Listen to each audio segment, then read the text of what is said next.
Today we're going to learn Wonderful World by Sam Cooke.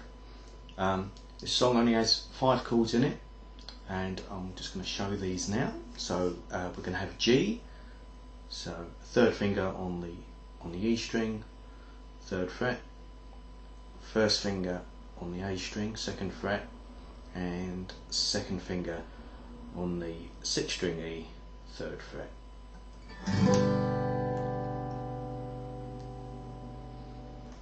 Next chord's going to be E minor. 1st finger is going to stay on the 5th string, 2nd fret, and your 2nd finger is going to hold down 2nd fret on the D string. All 6 strings again. The next chord is going to be C. So your 2nd finger can stay on the D string, 3rd finger on the 3rd fret of the A, and 1st finger on the 1st fret of the B. And this time you play the first 5 strings, so you just miss out the top one here.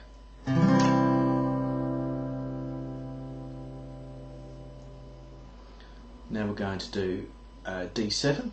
Your 1st finger can stay there on the B string, 3rd finger on the E string at the 2nd fret, and your 2nd finger on the 2nd fret with the G string. And this is a 4-string chord. First 4 strings, like so. The other shape that we're going to play later on is an A7, and you're going to use your 3rd finger on the 2nd fret of the B string, and your 2nd finger, 2nd fret of the D string, and this is going to be a 5-string chord. Like that. Okay, we're going to look at the chorus first of all, because this forms the majority of the song. And the first 4 bars forms a very popular chord sequence, which is commonly known as a turnaround. And it's going to start on the G for 1 bar, then it's going to move to the E minor. Now you can quite often make these chord changes easier by leaving fingers in place. So when I move to the E minor, I'm going to leave my 1st finger on, slightly slide it back a little bit so that I can just put my 2nd finger in place. Then moving from the E minor, I'm going to go to C, leave the 2nd finger in place, and then moving from the C to the D7, leave my 1st finger in place, like that. And these little connections can make the chord changes a little bit easier. So for the chorus, you play that sequence twice. And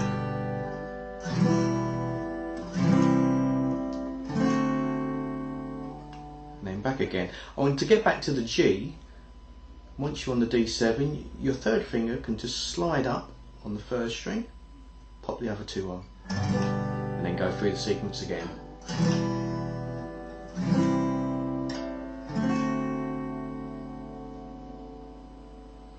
Okay, so that takes care of the first 8 bars.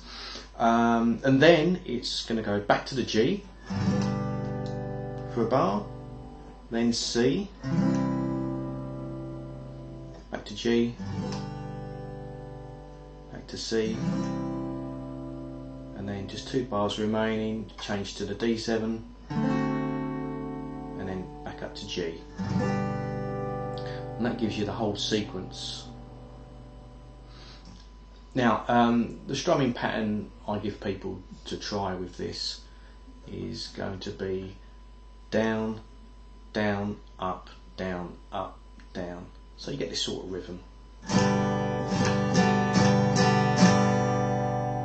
Like that. And I use that in each bar. So if I just play the first 4 bars, it's going to sound something like this.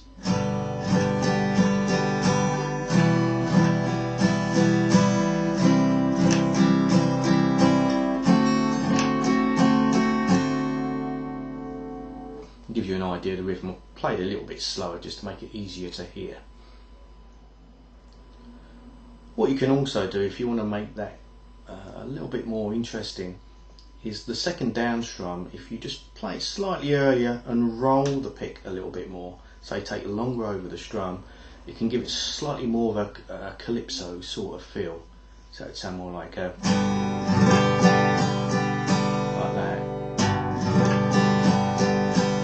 So that second roll, like that.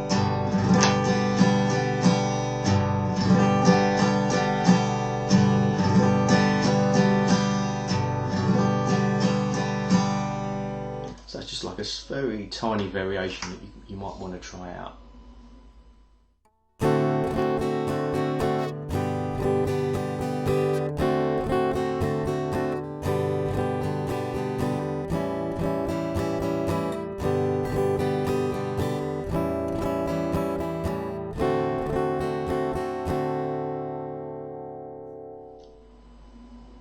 The first chord sequence is going to be this.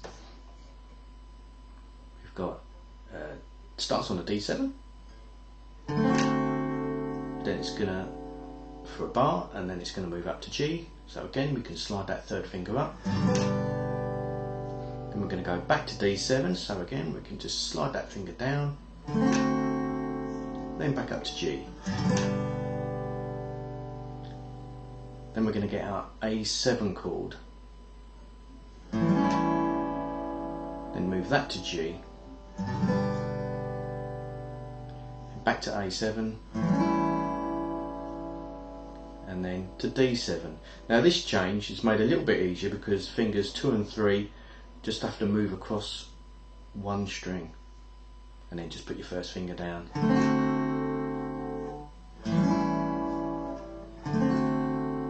So it can make it a little bit easier when you're trying this chord change.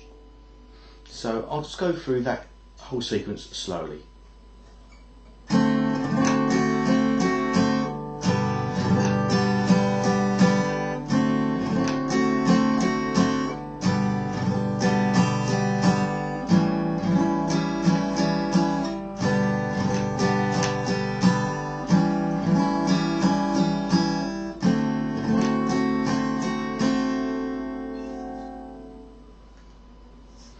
There you go.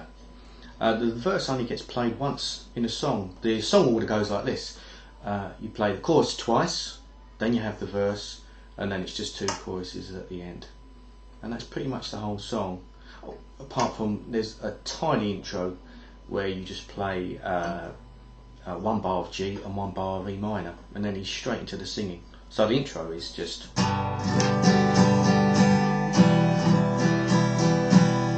and then he's in. And that's the whole song. Okay, have fun.